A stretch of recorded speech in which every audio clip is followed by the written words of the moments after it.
mercado que a gente está inserido é o que a gente chama de concorrência perfeita. Para quem estudou economia, você vai ver que a concorrência perfeita... Fio de quanto cabe dentro de um caminhão. A minha mão de obra, que eu preciso ter pessoas pondo a mão em carga, infelizmente, porque eu preciso fazer reuso de espaço. E quando eu coloco para fora, qual é o nosso grande desafio? Entregar no prazo. E quando eu chego... Tecnologia é condição de sobrevivência, né?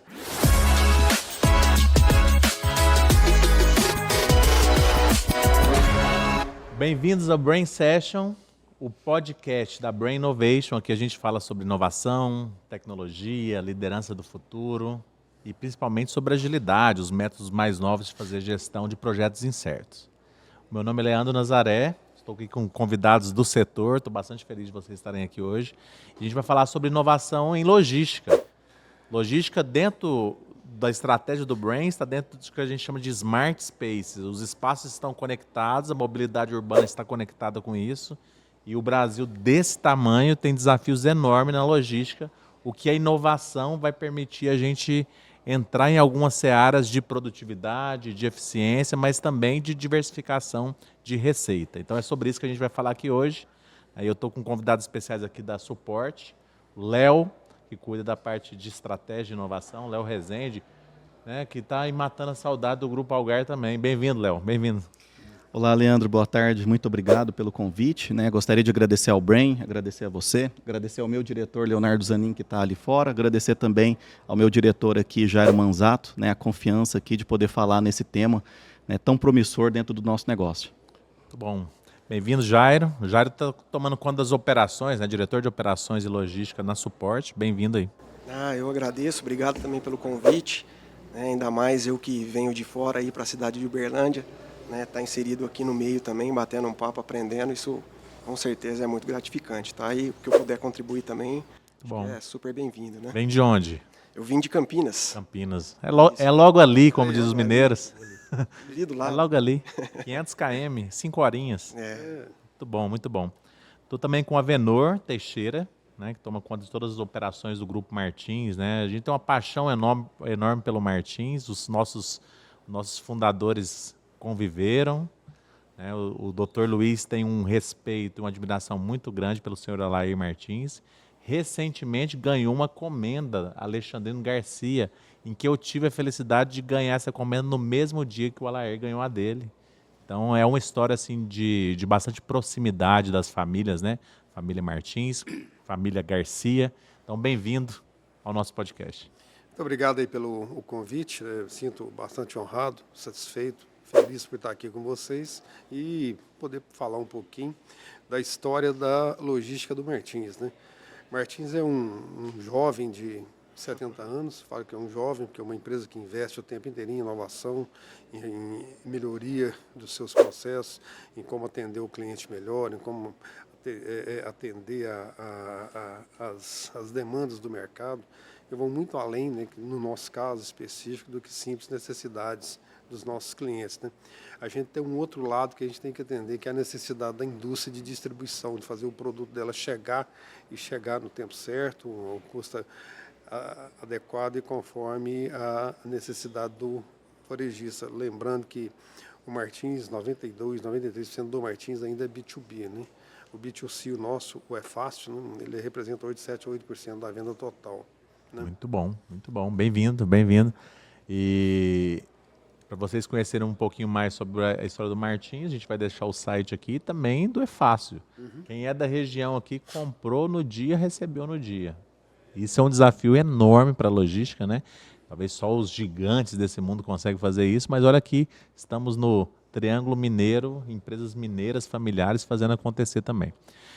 Os desafios da inovação, ele tem camadas que está ligado também à cultura da inovação. O Léo trabalhou bastante tempo aqui com a gente trabalhando nessa camada de cultura, ou seja, precisamos mudar a mentalidade das pessoas, permitir ou ensiná-las novamente que é possível errar, experimentar, testar novas formas.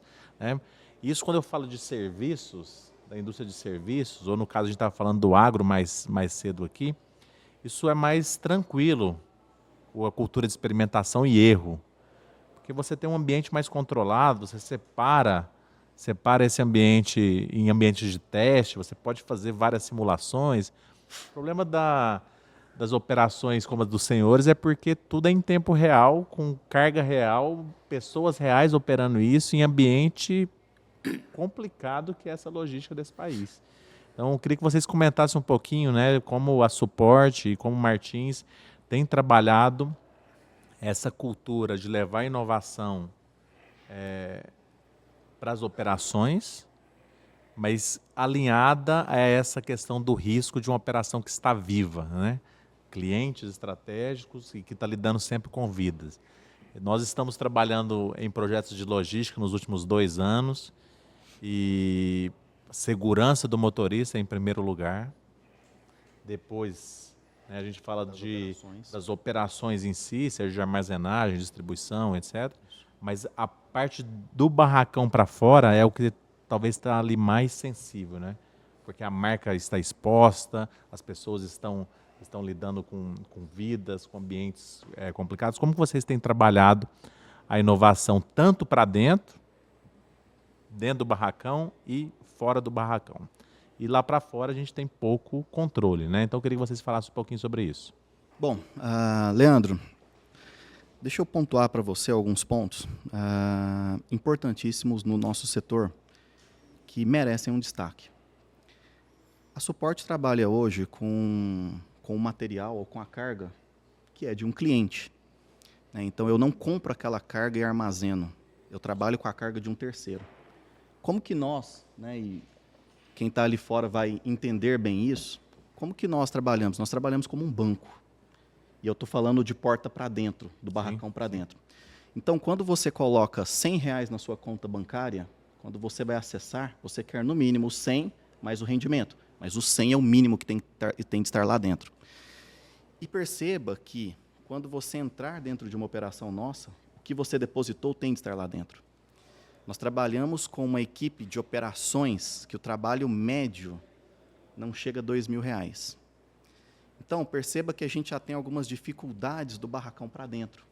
E eu tenho que cuidar da tua carga que está depositada comigo, da segurança, da higiene, da limpeza, e fazer com que nada do que está depositado conosco aconteça de forma negativa. Quando eu olho da porta para fora, o que o nosso cliente nos contrata? Nível de serviço. Então, ele espera de nós uma entrega dentro do prazo. E aí, Leandro, a gente tem algumas situações que a gente não percebe nesse mundo quando a gente está fora do ambiente. Por exemplo, por que eu não tenho 100% das minhas descargas automatizadas? Por quê? Porque somente quando eu vou utilizar um caminhão, eu perco de 10% a 15% só com paletizar um caminhão. De 10% a 15% de espaço do caminhão. Como nós temos muito carregamento de Manaus para cá, imagina o quão isso é impactante no final do ano, olhando em termos de espaço. Então, perceba que eu tenho um desafio de quanto cabe dentro de um caminhão. A minha mão de obra, que eu preciso ter pessoas pondo a mão em carga, infelizmente, porque eu preciso fazer reuso de espaço. E quando eu coloco para fora, qual é o nosso grande desafio? Entregar no prazo. E quando eu chego em uma grande rede de mercado, eu já tenho uma fila de caminhões, eu já tenho uma ineficiência no agendamento, e aí a cadeia toda, que eu ganhei tempo de OTS, que eu ganhei tempo de nível de serviço, eu esbarro na hora de fazer o gol, de entregar no prazo. E aí meu caminhão não consegue adentrar no gate. Então, perceba que quando a gente olha a cadeia processual, eu tenho muitas dependências e nós temos muitas manualidades e pessoas operacionais atuando. Então, eu falaria para ti que do âmbito de inovação, a nossa grande dificuldade está em como trabalhar a eficiência operacional na cadeia de cliente, armazém, transporte e o destinatário, de uma forma em que tudo funcione de forma síncrona, assim como um blockchain, mas que nós ainda estamos bem distantes disso.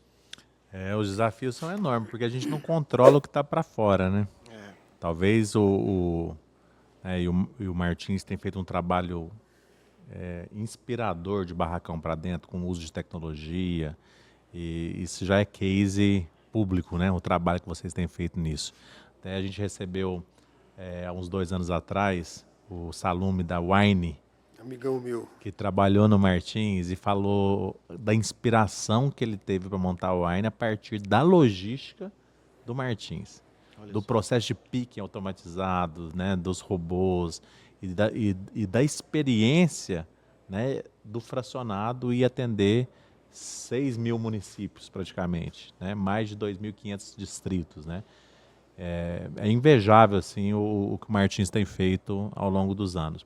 Então, se você puder comentar um pouquinho como que tem sido essa transformação tecnológica, Avenor, dentro do seu tempo que está lá, né? O que você tem visto de inovação acontecendo, barracão para dentro e também essa parte toda de transporte para fora. Eu estou no Martins há 30 anos, né? E eu entrei no Martins, falar um pouquinho da minha experiência aqui para contextualizar o que eu vou dizer, né?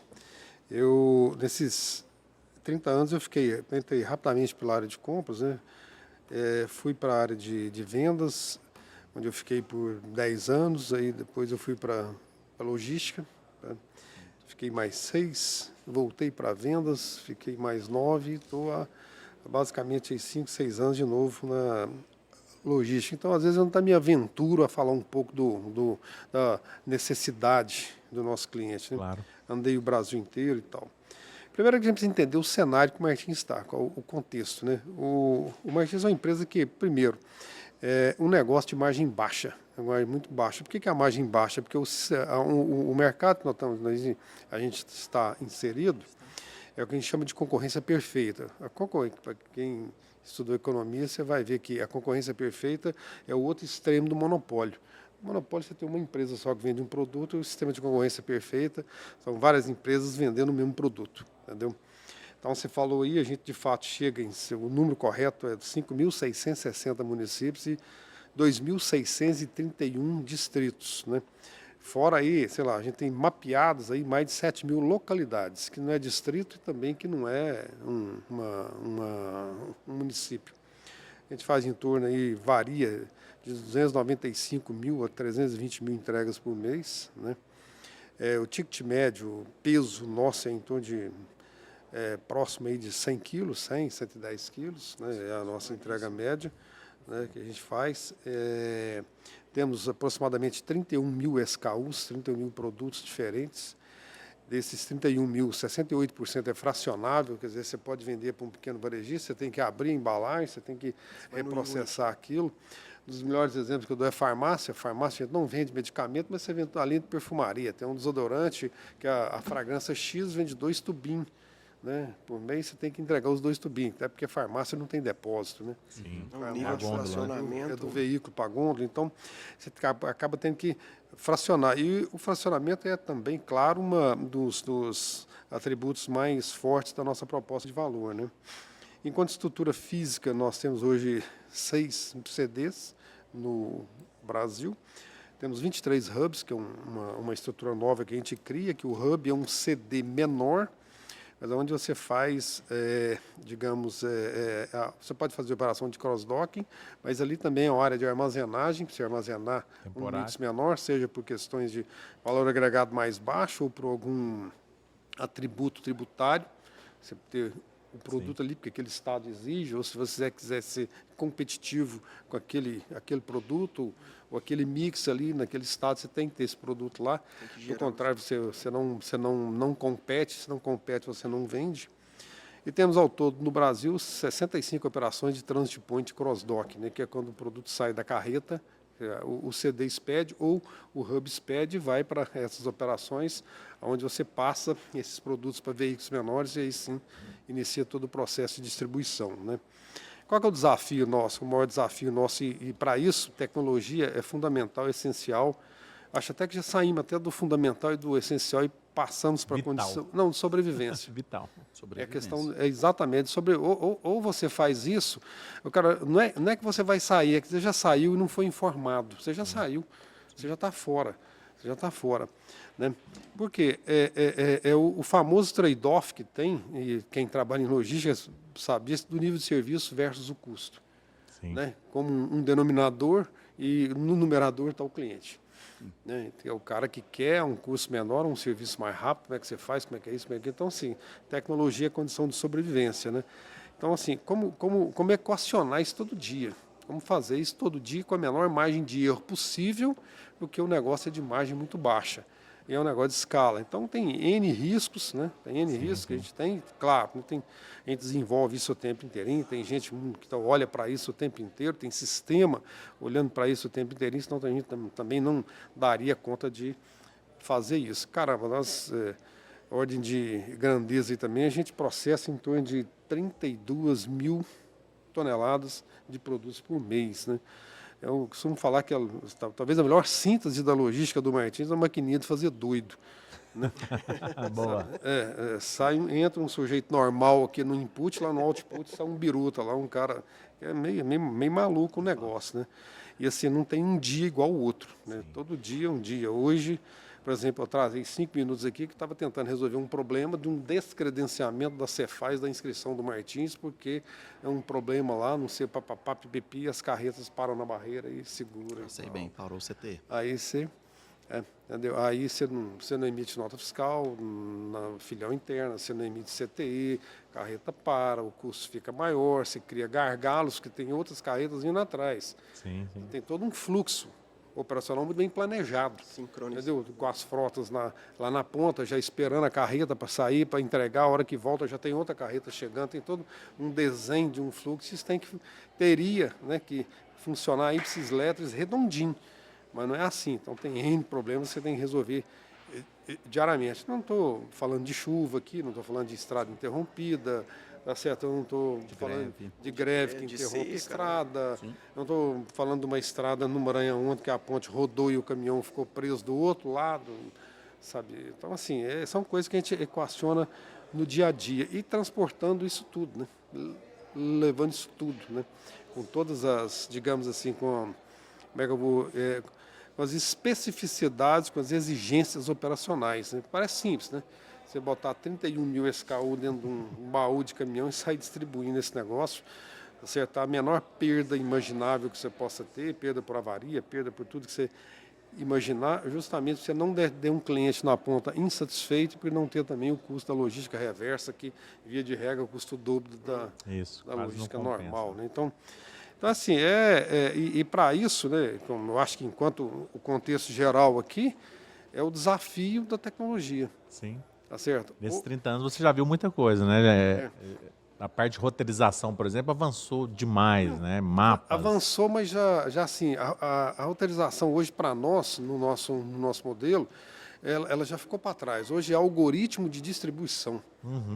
Entendeu? Então você pega uma massa de pedidos, uma massa de clientes que você tem numa região naquele dia, pega tudo aquilo, tá certo? Vê as frotas que você tem, frota própria, frota de agregado que você tem, e joga aquilo tudo no liquidificador dos algoritmos ali, vai e processa ao nível de serviço acordado, quais são as melhores cargas, quais são as cargas mais economicamente viáveis, tá certo? Que rentabilize a empresa e que não mate o agregado, você não pode matar o cara é muito importante para nós, então que dê a rentabilidade para ele, pega tudo aquilo, o sistema solta lá, vai sair 6 cargas aqui de até 2.000 quilos, então você tem que ter um veículo com perfil de 2.000 quilos, tem X cargas até 3.000, X cargas até 5.000, e assim vai. Então hoje, a roteirização, hoje ela é um processo que nasceu que era para otimizar o quilômetro rodado dentro de um nível de serviço.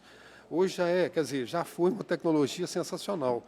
Hoje ela não resolve mais. Hoje são os famosos algoritmos que você tem que estar. Então tem que estar alterando, atualizando aquilo o tempo inteirinho como forma de você maximizar o todo e à luz da necessidade.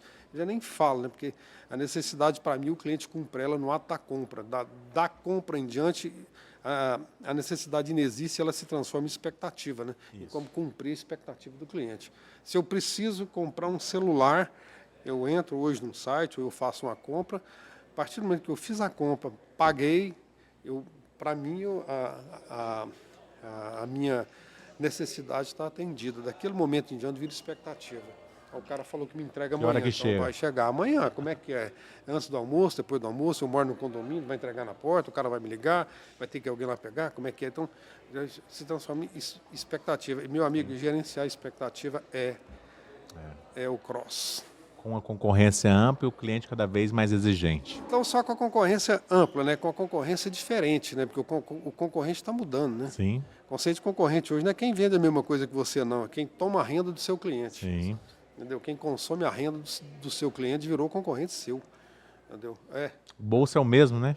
Mas assim, o exemplo mais banal que Bom, você tem disso bom. o maior concorrente do supermercado hoje são os restaurantes, são os Sim, self-service, O iFood. Sim. tá Bom. levando a sua receita, né? Então, Bom. a concorrência hoje vem de todos os lados, de todos os tipos, com todos os modelos, né? A digitalização trouxe isso, né? Entendeu? E é tudo acessível. Hoje você não precisa sair para comprar, não, entendeu? Basta ligar o celular, você compra o que você quiser de qualquer lugar do planeta. Exato. Muito bom. E na suporte, como é que tá lá? Falar um pouquinho aí das tecnologias.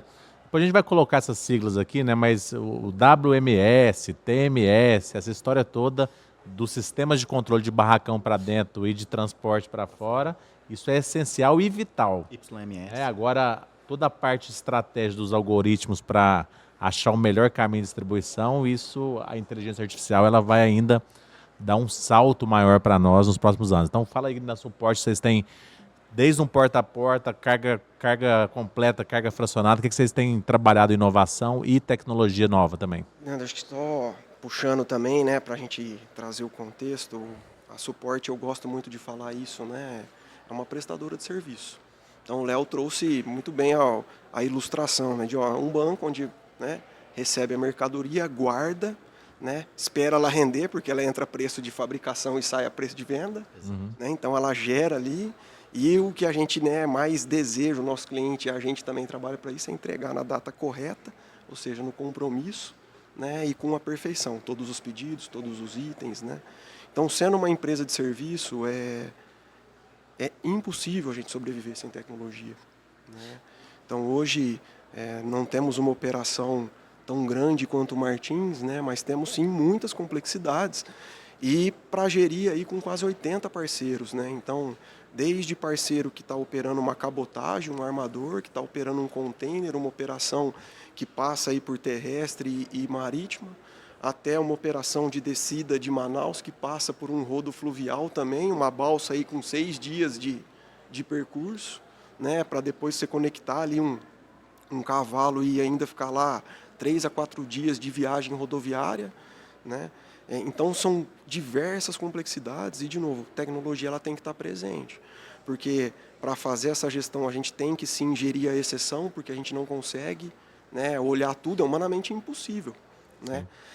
E fora a capacidade de processamento, né? Então eu gosto muito de escutar esse exemplo e falar, olha, a roteirização hoje não é suficiente. Então eu ter uma pessoa ali que ela está fazendo um tracking, que ela está acompanhando, hoje não é mais suficiente, né? A experiência do consumidor, mesmo na cadeia B2B, ela mudou, né? Então, aquela informação que eu só falava, o caminhão está encostando na portaria, ela já não é mais suficiente, né? Então, eu preciso, às vezes, ter uma foto, ter uma evidência, ter uma geolocalização, Poxa, eu preciso ter, de novo, tecnologia, não tem como.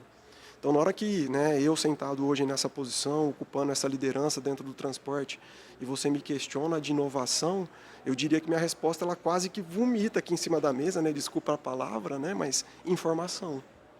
Então, hoje, na hora que você fala de inovação dentro da suporte e do transporte, eu te devolvo informação. Sim. Né? É lógico que a gente tem, sim, e a gente busca um nível de serviço e a excelência. Mas antes disso, existe uma questão que se chama informação.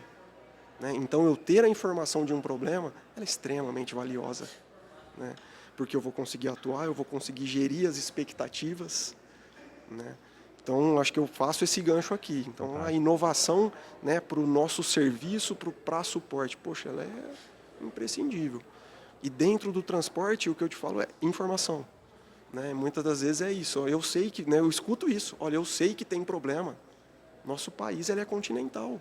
Mas eu preciso ter informação na mão para eu conseguir te ajudar a atuar. Seja numa carreta parada, seja numa entrega, né? Seja às vezes num pedido que não saiu, não faturou, num pedido de devolução, porque, e aí, de novo, informação. Aí o destino fala uma coisa, a transportadora fala outra coisa, o motorista liga, fala outra coisa. No porta-a-porta as reentregas, como né? que eu triangulo tudo isso? Porque por trás do nosso serviço tem o nosso cliente pedindo justamente essa gestão. Sim, sim. Né? Então, acho que é isso que eu reforço, né? É impossível você falar, Jairo, mas né, em que pé que vocês estão? Cara, nós estamos aqui, ó, com o time numa velocidade voraz, né? Para trazer cada vez mais tecnologia para o nosso negócio. Bom. Porque é onde a gente vai potencializar nível de serviço e entrega. Muito bom. Tá? Então, acho que é Muito isso que eu trago para a gente aqui. Muito bom. O desafio do Brasil, além do continental, você tem os desafios dos modais diferentes, né? Sim. Praticamente todos os modais. Você tem desafio de acidentes. Eu vou dar o número aí, a gente vai mostrando um funil. 400 mil acidentes todos os anos, 200 mil sequelados, 60 mil mortes. O Brasil mata mais no trânsito que muitas guerras atuais que nós estamos vendo por aí. Né? Israel e Palestina, Ucrânia, com Rússia. Nós matamos no trânsito 60 mil pessoas por ano. Né? Fora o desafio de roubo e furto, né? Para fora, as cargas mais furtadas aos eletrônicos, vestuários, pneus, cigarro, né? Como vocês estão lidando com isso, assim? Porta para fora você perde um pouco o controle, principalmente com a chegada, né, da descentralização com os agregados, com os parceiros, que vocês comentaram, 80 parceiros. Como é que lida com essas questões mais de segurança? Tanto do motorista em relação a acidentes, né? E como que a tecnologia pode ajudar isso, e principalmente com aquilo que a gente não consegue controlar, que são os furtos, né? Se vocês puderem comentar um pouco se vocês já têm as soluções para isso. Um dos clientes que eu estou, né, fazendo um trabalho de inovação, a gente tem feito um assistente de voz que ele tem olhado para o motorista junto com sensores e câmeras, e eu consigo dizer para ele quanto que ele está fatigado e ele tem um risco de colisão. Como que ele está comendo faixa ali e tem um risco de colisão. Está na hora de você parar. Comece a conversar com ele através de voz para ele se manter atento.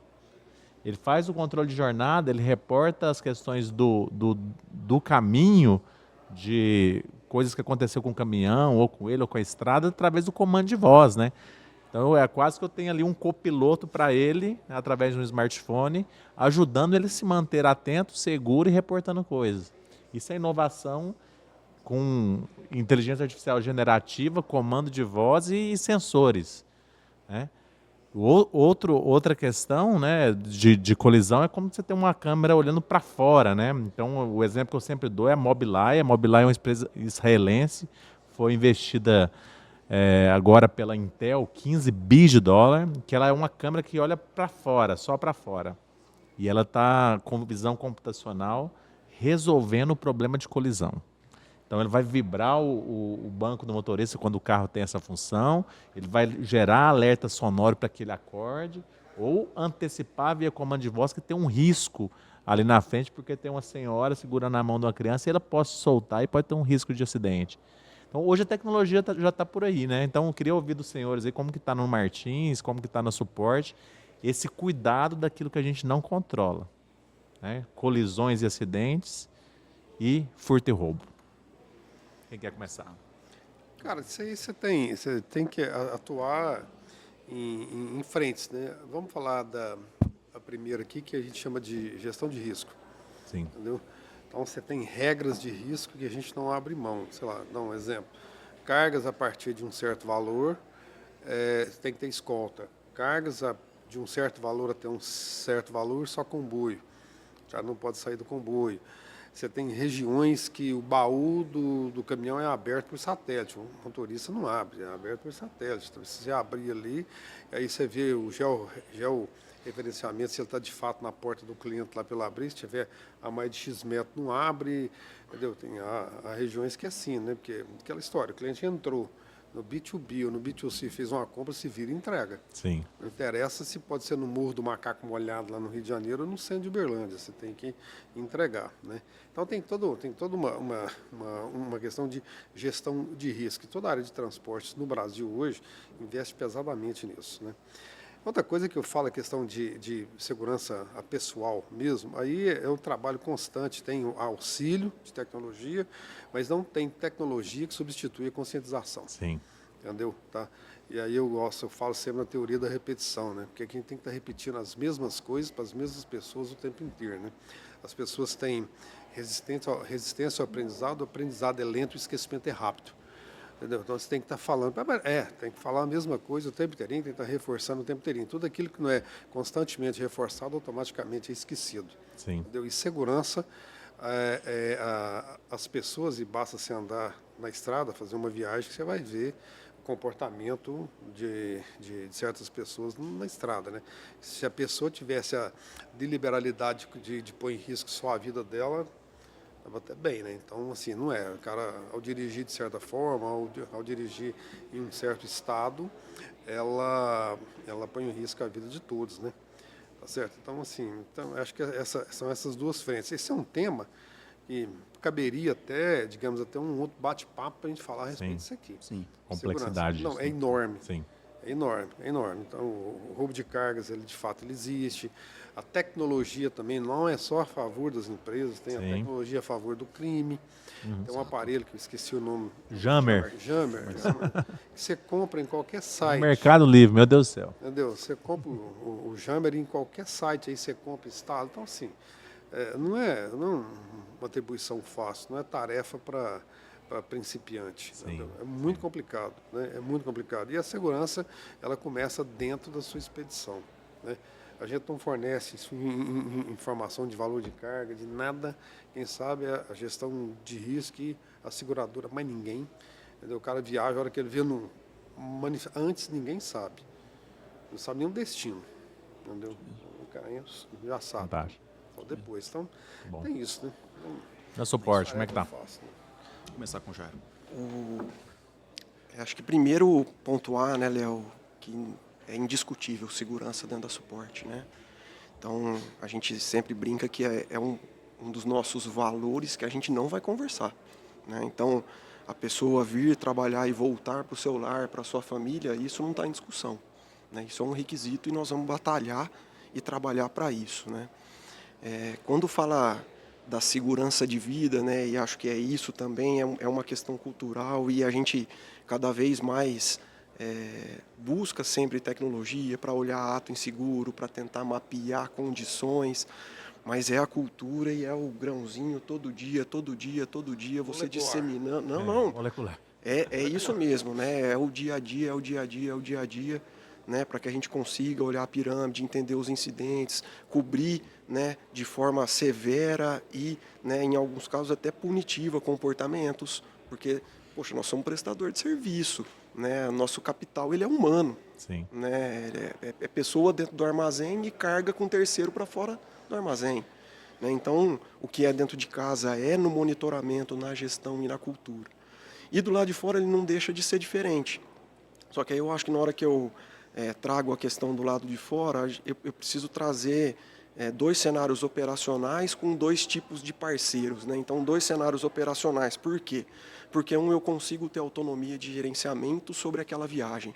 Então, tudo aquilo que é lotação, né, a gente consegue ter uma autonomia mesmo de gestão pela empresa de gerenciamento de risco. De novo, existe um processo junto com a seguradora, um procedimento, regras que você tem que cumprir.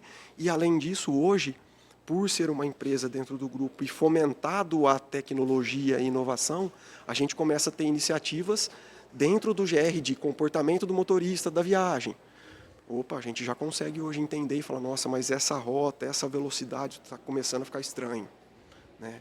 E coloca um cara atuando à distância, conexão com o motorista, o que está acontecendo, para tentar mitigar, né? Então, esse é um cenário. Mas existe um outro cenário, que é o cenário da carga fracionada, que eu não tenho a gestão, né? Então, eu contrato uma terceira, uma transportadora, onde a minha carga é uma fração dentro de tudo aquilo que ela está levando. Uhum.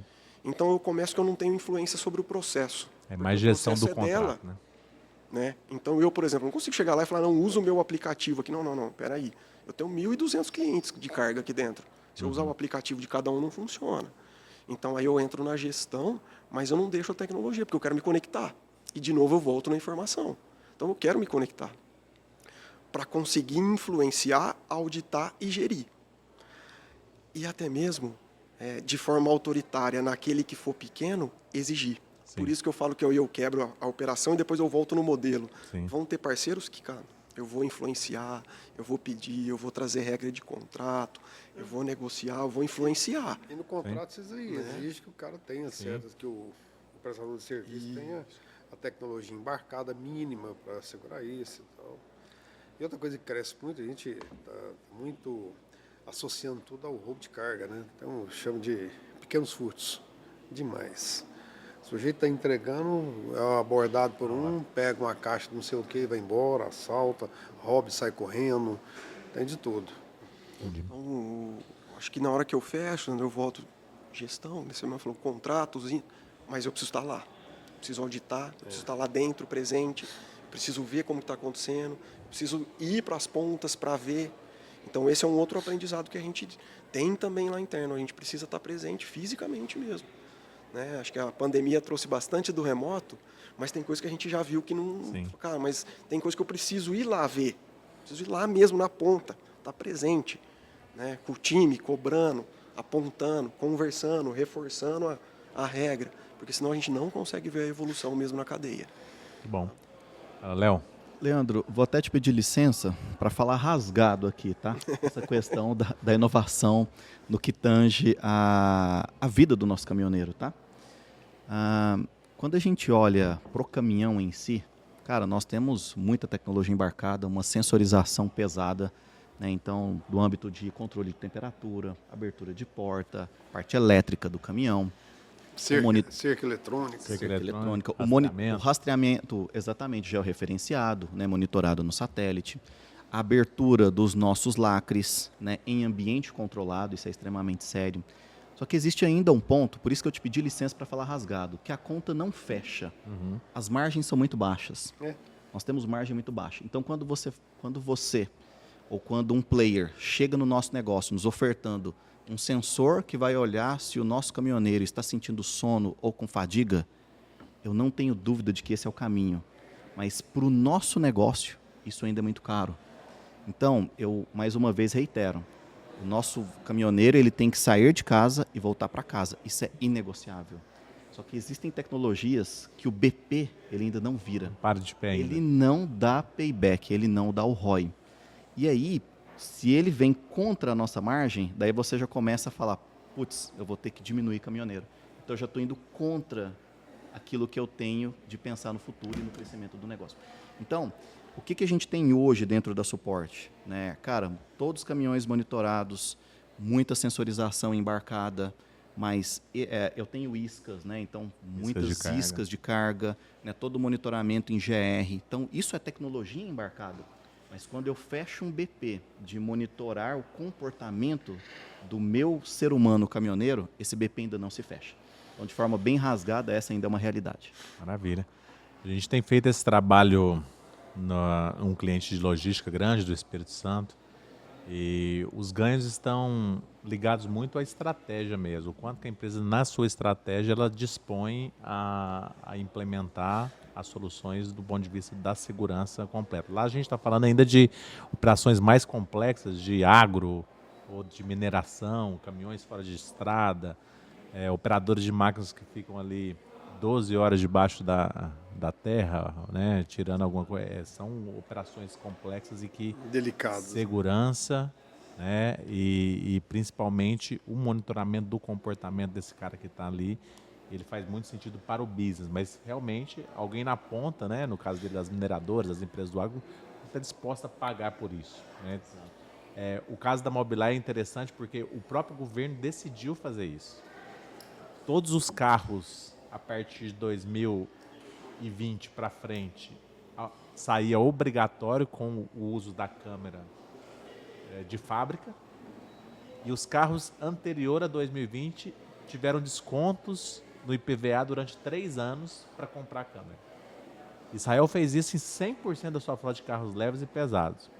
Reduziu 73% dos acidentes. Significativo, né? Japão já fez isso com outro olhar.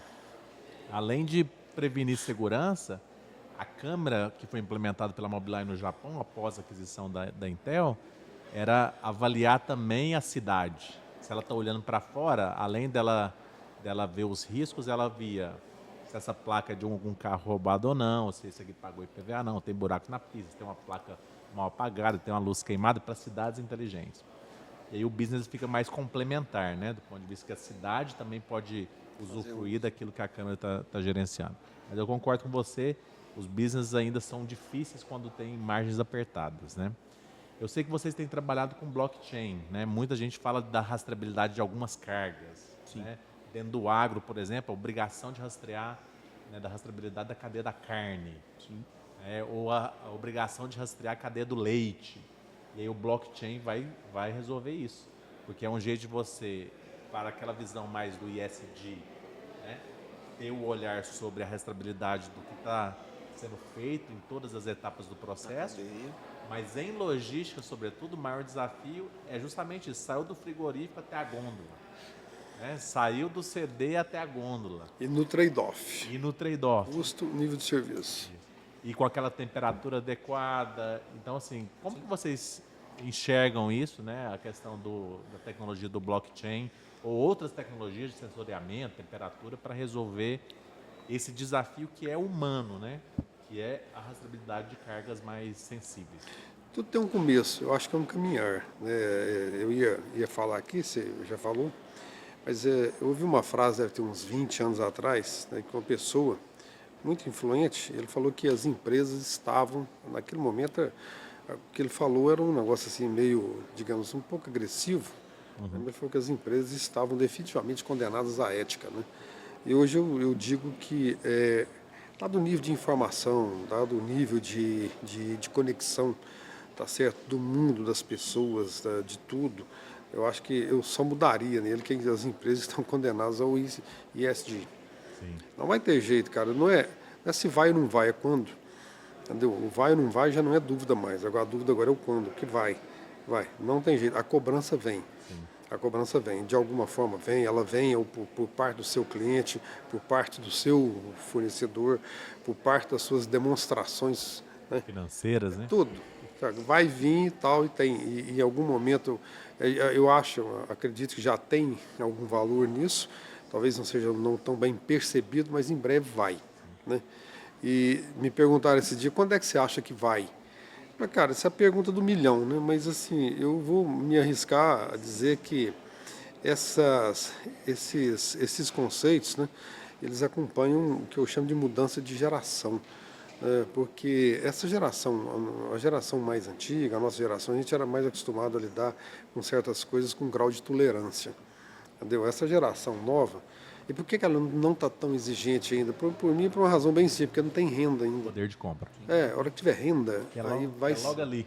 Que dá um pulinho, aí sim começa a mudar. Sim. Começa a ter valor nisso, porque a hora que tiver valor, dá para pagar o custo. Sim. Entendeu? Que custa, né? Então, é um caminhar, tem que começar. Não dá para, digamos, para errar o timing disso, né? Não é entrar de cabeça nisso agora, você quebra. Sim. Mas também você não pode perder de vista. Entendeu? Você tem que ir acompanhando e mudando, né? Aliás, essa expressão, a todo momento eu falo que eu vou abolir ela do meu vocabulário, que é mudança, porque eu não acredito em mudança, eu acredito em transformação, né? A mudança, para mim, é algo violento. Você anoitece de um jeito, amanhece de outro, e a transformação é um processo, na qual é acompanhada de conscientização, de adesão, de compartilhamento. É um processo que vai mudando, né? Mudou, não é? Então, assim, aposto nisso, acredito nisso, falo nisso o tempo todo, né? Eu não preciso fazer exatamente tudo agora, mas eu preciso acreditar que vai ser assim. Porque se eu acreditar, se tiver instalado na minha consciência que assim será, automaticamente eu começo a ir aos poucos, né? Eu falo, nós, né, a gente começa a ir mudando a nossa forma de agir, de pensar, digamos assim, de uma forma bem genérica do nosso comportamento. Excelente. Né? Não tem como fugir. Sabe, não é, falo dentro do Martins, falo para a nossa equipe, falo o tempo inteiro. Tem certas coisas que você tem que olhar para ela, não é se vai fazer ou não vai fazer, quando. Né? E tem algumas quanto mais rápido, melhor, outras vamos acertando o timing. Eu tenho que ir acertando o timing. Muito cuidado, para não deixar muito para trás, mas também não querer adiantar demais e, tá certo? Não dá. vamos acertando o time, é por aí. É o que, Experimentar, eu acho que a cultura de inovação ela fala disso. Não dá para você fazer em tudo, mas alguns nichos é interessante. O blockchain, por exemplo, quando eu falo, pô, a carne, tá aí, é uma exigência. Vamos se adequar, né? Como que a Suporte tem trabalhado essa questão do blockchain e também das novas tecnologias. Eu acho que o blockchain é uma das estratégias, né? Mas quando a gente fala no transporte, estou falando de carros elétricos, ou dentro do barracão, estou falando de coisas autônomas, né? Tudo isso faz parte de um jeito diferente, né, dessa transformação. Você pega aqui o Uberlândia Refresco, que é nossos colegas aqui da região, né? O último barracão preparado para empilhadeiras autônomas. Agora, se cabe no bolso agora ou daqui a pouco, não sei. Sim. A tecnologia ainda é muito cara, a mão de obra ainda está mais barata, então, por enquanto, eu mantenho aqui, mas em que momento que o híbrido precisa acontecer? Porque a virada está aí. Né? Ninguém acreditava nos carros elétricos, é só a gente ver o poder que tem isso agora com a BYD no Brasil. Perfeito. Né? 2 anos atrás, perguntaram para o Elon Musk sobre uma possível ameaça de uma chinesa que estava querendo fazer carros elétricos. Aí ele, mas quem? BYD? Não. Esse não é o negócio deles, esse é o negócio da Tesla. Porque a gente vive para fazer isso. 2 anos depois, BYD passa a venda de carro da Tesla no mundo. Então, a mudança, né, ou a transformação é logo ali. Fala um pouquinho do que vocês estão fazendo no suporte dessa parte de tecnologia para a gente. Legal, Leandro. Acho que assim, nós vamos ter que complementar a visão do Avenor. Ele colocou pontos que, de fato, fazem extremo sentido. Agora, vamos posicionar um pouquinho sobre blockchain na logística. DHL, Maersk começaram experimentos de blockchain e começaram a colher alguns frutos. No planejamento estratégico da Maersk, ela coloca que ela vai executar de fato na plenitude blockchain de 5 a 10 anos. Então, isso não é para hoje. Quando a gente olha dados da ABOL, né, que são os dados dos operadores logísticos no Brasil, ele ainda está para 5 a 10 anos, seguindo um pouco a lógica da DHL. Perceba que ainda não é o blockchain fechado. Quando a gente está falando de blockchain fechado, nós estamos falando do quê? De unir informações abertas advindas do cliente, do armazém, de transporte, de bancos, de seguradoras, e eu fecho a cadeia como um todo. Então, um protocolo único, um bloco único fechado, onde eu compartilho informações e no final eu consigo o quê? Ter um benefício, porque eu tenho um livro aberto, e isso chega para o cliente de forma transparente. A minha seguradora já consegue enxergar de forma transparente tudo que eu estou transacionando, já consegue precificar e por aí vai. Quando a gente olha para o processo hoje, Leandro, e aí você vai enxergar algumas dificuldades nas características dos nossos negócios, nós temos muitos transportadores que são parceiros nossos que não têm um CRM, um sistema de CRM. Ele não tem um sistema de TMS, ele não tem um WMS. Então, quando a gente fala que nós temos um WMS, um TMS ou um YMS, nós já estamos muito à frente. Quando você olha para uma empresa de telecom e fala que ela tem um CRM, é básico. Mas para uma empresa de transporte, ter um TMS ainda não é básico. E isso é assustador. Por quê? Nós temos muitos, Leandro, transportadores, que o transportador é o caminhão. É aquele cara, ele é o transportador, ele é a empresa. Então, ele não tem sistema. Então, como que eu vou organizar tudo isso num blockchain e fazendo tudo isso conversar? Eu te falo como que nós temos avançado. Nós estamos avançando fortemente em comunicação com o cliente. E aí você me pergunta assim, nossa, você não consegue se integrar com 100% dos seus clientes? Eu te respondo, não. Não estou integrado em 100% com os meus clientes. Eu não tenho um JSON, um SOAP, um REST, um Web Service funcionando 100% com os meus clientes. Então, codificando a minha fala, eu não tenho uma integração sistêmica funcionando com 100% dos meus clientes. Muitos clientes comunicam comigo por meio de um atendimento, um barramento de pessoa, que ele manda e-mail, que ele liga. Então, o que a gente está... Zap. O WhatsApp, exatamente. Telegram. Então, o que a gente está fazendo agora? Nós estamos entrando com... E isso já são avanços pesados. Primeiro, entrando com ferramenta de multicanalidade, para eu ter certeza que o contato do meu cliente eu estou respondendo. Perceba que isso é básico. Outro item, nós estamos começando as integrações com os nossos clientes. Segundo, eu estou começando as integrações com o cliente do meu cliente. Então, se eu tenho que entregar a carga lá no cliente do meu cliente, eu estou agora me integrando com o agendamento dele, para eu já sair na frente. Segundo, nesse momento, é que a gente começa a falar assim, cliente, eu tenho informações que estão aqui dentro que você não tem. Então, quando a gente olha para a nossa base de dados hoje, eu consigo, integrando com o cliente, dar informações para ele que ele não tem e que ajudam ele na estratégia dele. Olhando para suporte, né, a gente está fazendo tudo isso, somado, né, quando a gente fala de, você colocou um pouco, você até colocou blockchain, lá atrás você tinha colocado inteligência artificial. A gente ainda não está na inteligência artificial, mas nós estamos com o Data Analytics. Então, eu consigo hoje tomar uma decisão se eu vou para o transportador A, B ou C, e se aquele transportador que eu estou definindo, ele vai atrasar ou não a entrega da nota. Qual a probabilidade, né, de Qual atraso? a probabilidade de atraso? E aí eu posso dar um passo para trás e falar assim, opa, eu não vou com esse transportador, vou com esse. Eu prefiro pagar mais caro do que eu atrasar a nota, porque eu já estou vendo que na probabilidade, na equação de probabilidade, esse cara vai atrasar. Daí você pergunta assim, Léo, mas isso é inteligência artificial? Não, porque eu não retroalimento, eu estou só na base histórica, eu ainda estou no Data Analytics. Então perceba, né, somado tudo isso com que você...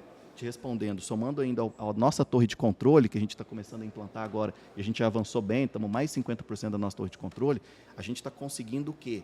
Colocar numa cadeia toda essa lógica na integração com o cliente, na comunicação com o cliente, integrando dados, integrando a lógica de previsibilidade de atraso e conseguindo sair na frente para entregar o nível de serviço.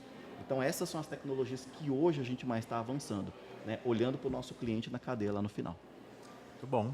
Dados é o novo petróleo do mundo. Mas petróleo sozinho não faz nada. Tem que ser refinado, tem que ser distribuído, tem que funcionar no veículo certo, do modo certo, né?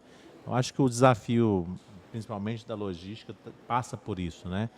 Uma boa análise de dados, um repositório único, uma visão histórica, mas também os algoritmos de previsibilidade, né? Machine Learning, né? Depois Deep Learning, para quem sabe chegar em algum momento próximo, né, na IA generativa, para de maneira natural a gente tomar decisões usando o que o brasileiro gosta bastante, que é o comando de voz, né? Você tem um exemplo que a gente está fazendo com um assistente para o motorista, mas pode ser um assistente para o tomador de decisão. Para onde que eu mando essa carga? Qual o preço? Estou mandando aqui 37 toneladas de cana do Mato Grosso para o Goiás. Quanto custa? Eu vou com quem? Qual foi a média histórica passada? Vou testar agora com esse, com aquele. Então, toda essa estratégia eu acho que vai mudar o setor bastante de vocês, além das tendências, né? Carros autônomos, robótica, blockchain chegando e outras coisas mais. Mas isso é um papo para o futuro. Eu queria agradecer muito vocês pela presença aqui hoje, compartilhar um pouco da experiência. 30 anos de experiência no setor, navegando entre cliente e back-office de logística. Meu Deus do céu.